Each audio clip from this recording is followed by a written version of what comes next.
don't forget to like and subscribe. It's Countryman again. Just I lick you with some wisdom, and I lick you with some knowledge. You gotta take inside your brain. It says, son, I've learned a lot out of reading people's faces. No matter how them are going, like them original, them fake. You gotta know when to walk and know when to run and know when to fall and know when to stand. Viewers' discretion is advised. One more time. Viewers' discretion is advised. Good day, my wonderful friends. It's me again, the great, one more great countryman. Remember to like, share, and subscribe, and click on another video.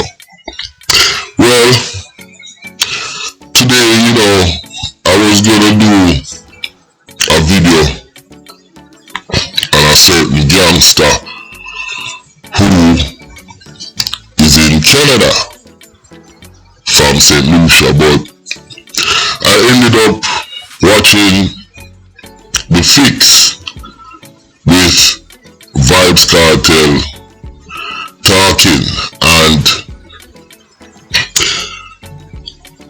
I was glad that I watched The Fix and see Vybz Kartel talking about everything and put all the speculation and everything to rest.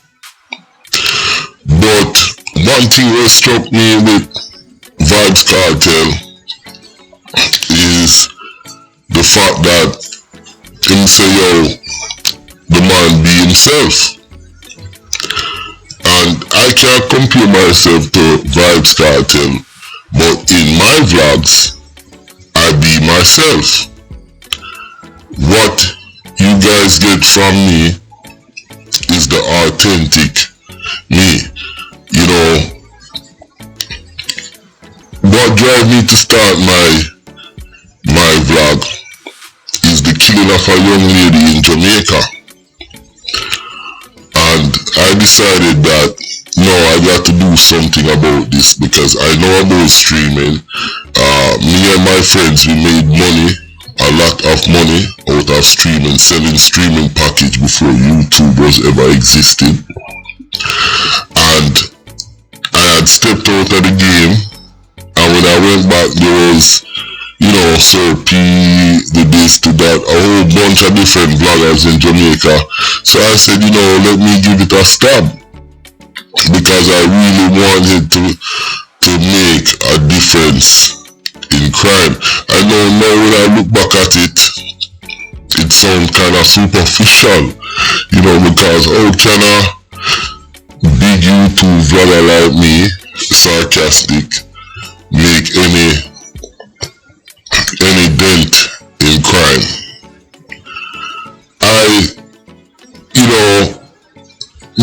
Put it like this. I've been around the block, and for me to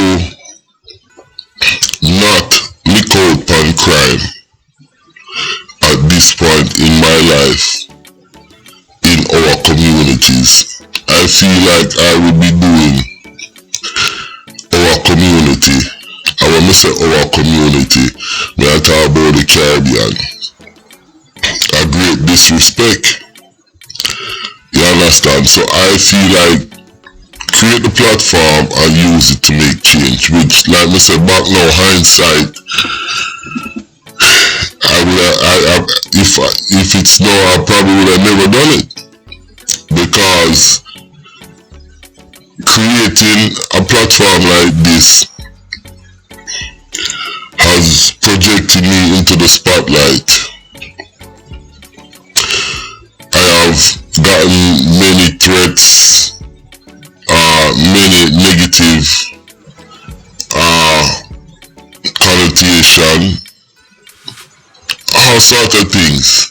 Probably people even look over upon me. But at the same time, I am also driven because just like what Kartel said, when him go certain place and him see the young youth them who are dash with them life because of badness and gangsterism,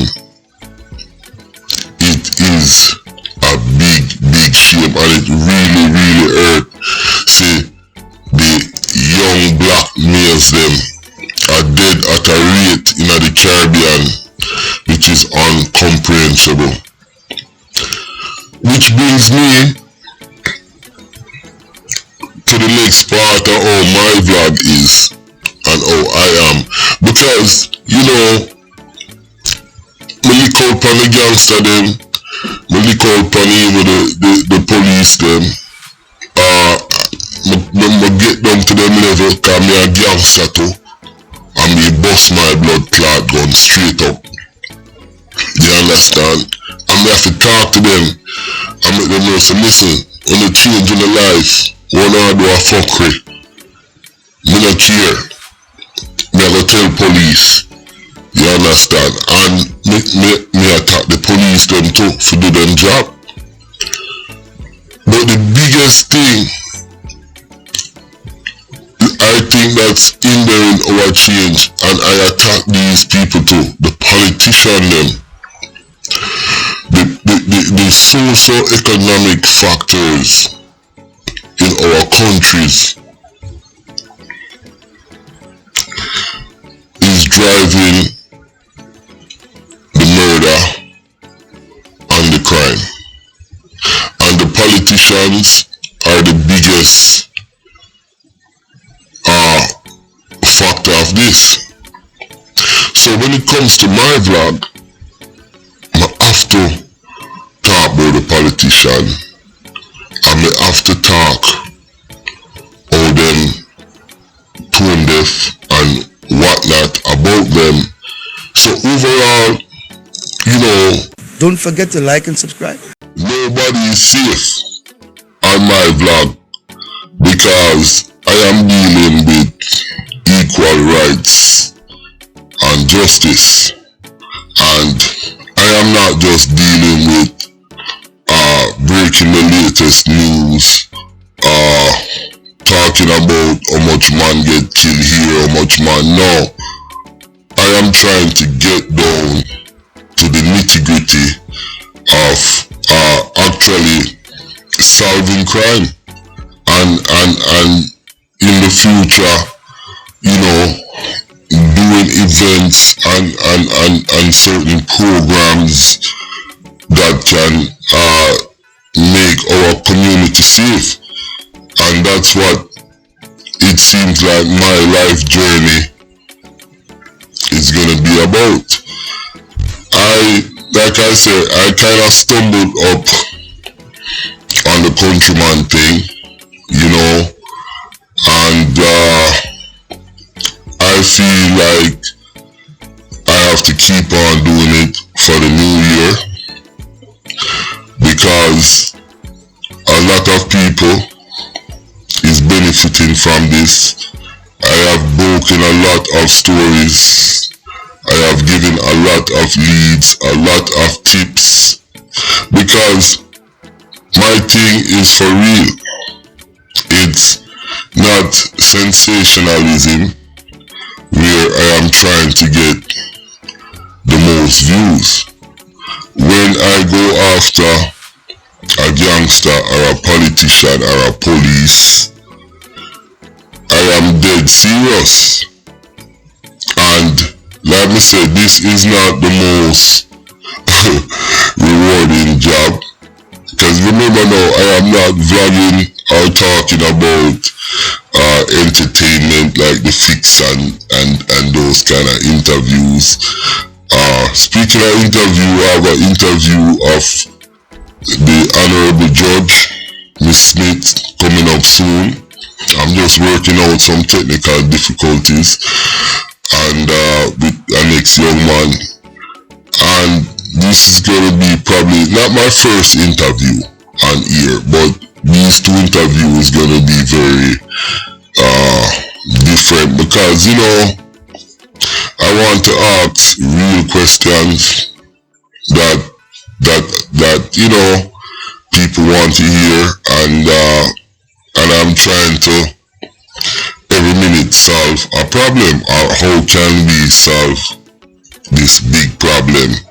You understand? So that's just me. So I would like to tell the people them, you know, have a Merry Christmas. For those of you who believe in the Christmas thing, and a Happy New Year, which you will be hearing from me before the New Year anyways. And I just want people to understand that Countryman is just a real man, a real person like you, and we want the best. And I'm gonna be selfish right now. I want the best for the Caribbean. And when I say the Caribbean, I mean the entire Caribbean, from Jamaica go right back to St. Lucia, Trinidad, Montserrat, Eastern Caribbean, every one of the Caribbean islands. I want the best for them. And I'm hoping in the new year, you know, a lot of the gangster them can take a step back and think about economics and think about family.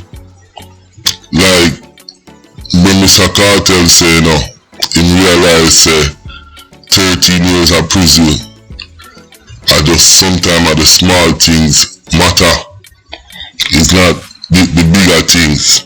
And let's be real,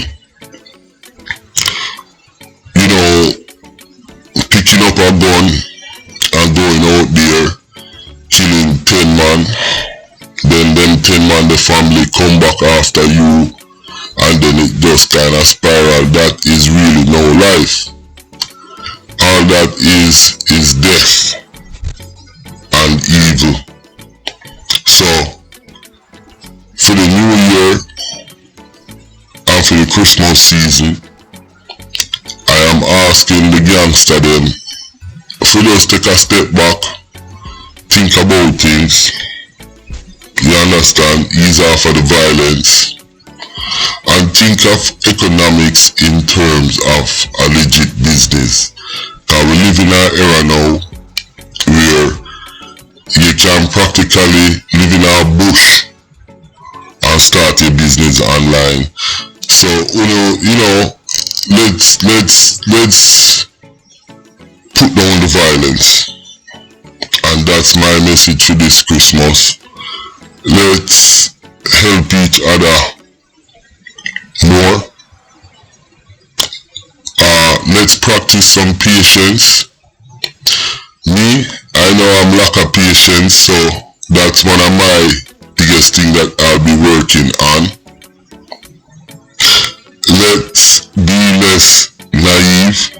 I can also be very naive, as smart as I am, you know. And let's work together. I am not saying crime is going to stop, but if you hustle your money, don't buy no guns to come shoot on your brother, man. You better you buy some building, build up some shops, build up a plaza, employ people. You see what I'm saying? Because you can't stop crime, you know. But what we're saying is, we can't stop the murder, and we can't stop the carnage with the gun violence. And that's what I have to say for this Christmas. Listen, my name is Countryman. Don't forget to like and subscribe.